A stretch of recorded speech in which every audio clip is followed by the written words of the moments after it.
On Democracy Now!, democracynow.org, The War and Peace Report. I'm Amy Goodman with Juan Gonzalez. We stay now in Mississippi, a state that was in the news this week when African-American voters crossed party lines to help Republican Senator Thad Cochran narrowly defeat a Tea Party challenger to win his party's nomination. It was just a year ago that Cochran praised a Supreme Court decision that gutted the heart of the Voting Rights Act.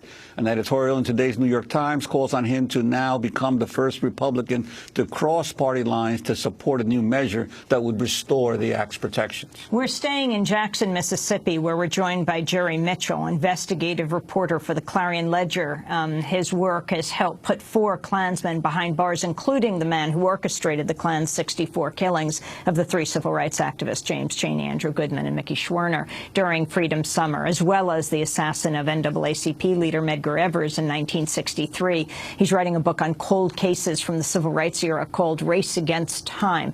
We're also joined by Ari Berman, who covers voting rights for The Nation. His latest article, 50 years after Freedom Summer, the Voting Rights Act is needed more than ever. And where are the GOP supporters of voting rights? Also working on a book to coincide with the 50th anniversary of the Voting Rights Act. Jerry Mitchell, as we talk about voting rights, can you just talk very briefly about this unusual race that took place with Thad Cochran, the longtime incumbent senator, narrowly defeating a Tea Party challenger by appealing to black Democrats to come out and vote for him? In some states, it's a closed primary, so Democrats can't vote for Republicans and vice versa. But how does it work in Mississippi?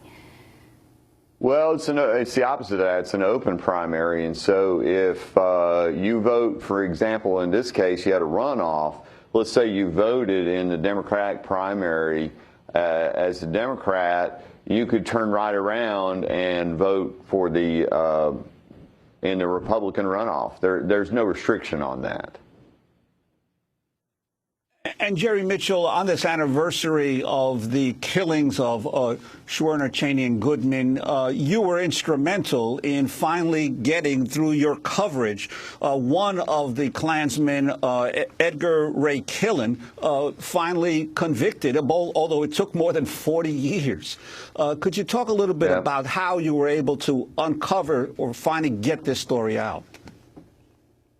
Well, what it was, there was an interview that Sam Bowers, who's the head of the White Knights of the Ku Klux Klan of Mississippi, had done an interview. There had been a prosecution, federal prosecution in 1967 for violating civil rights. 18 men were tried then, 7 were convicted, including Bowers, and the rest of the 18 walked. Bowers said in this secret interview I was able to get a copy of, that he was quite delighted to be convicted and have the main instigator of the entire fair walk out of the courtroom a free man. And he was referring to Edgar Ray Killen. And so that was what got the case reopened in 1999 and eventually led to re-prosecution in 2005. David Goodman, were you at the trial? What did it mean to you to have preacher Killen actually put behind bars?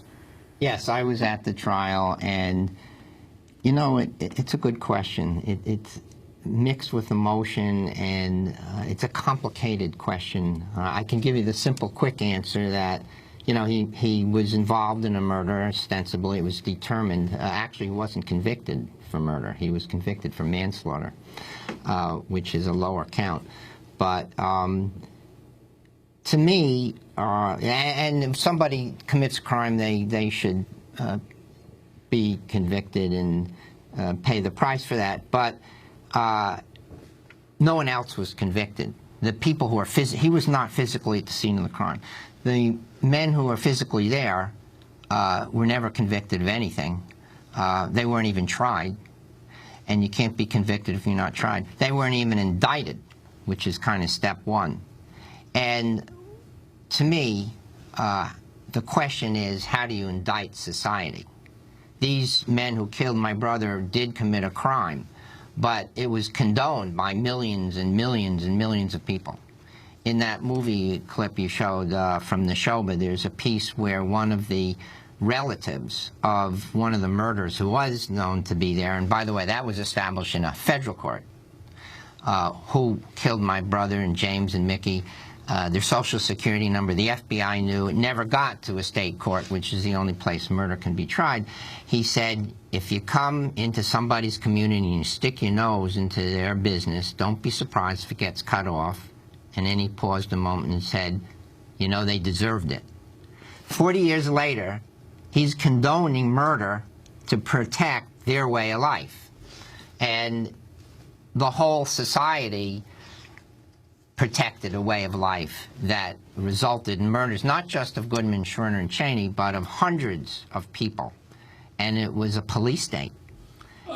Condoned. I wanted to ask Gary Berman a little time we have left. The status of voting rights in America today, and given this anniversary and these murders helped propel the passage of the Voting Rights Act in 1965. Well, right now we're seeing the greatest restriction of voting rights since Reconstruction, and so voting rights is an issue just like it was in 1964, 1965. It is still very relevant today. Since the 2010 election, 22 states have passed new voting restrictions, things like strict voter ID, or cuts to early voting, restriction of same-day registration, things like that. And so there's a great need now for the Voting Rights Act. Ironically, at the same time we're seeing this great push to restrict voting rights, the Supreme Court has taken a totally different view that the Voting Rights Act is not needed in a way that it was needed in 1965. So there's something of an irony.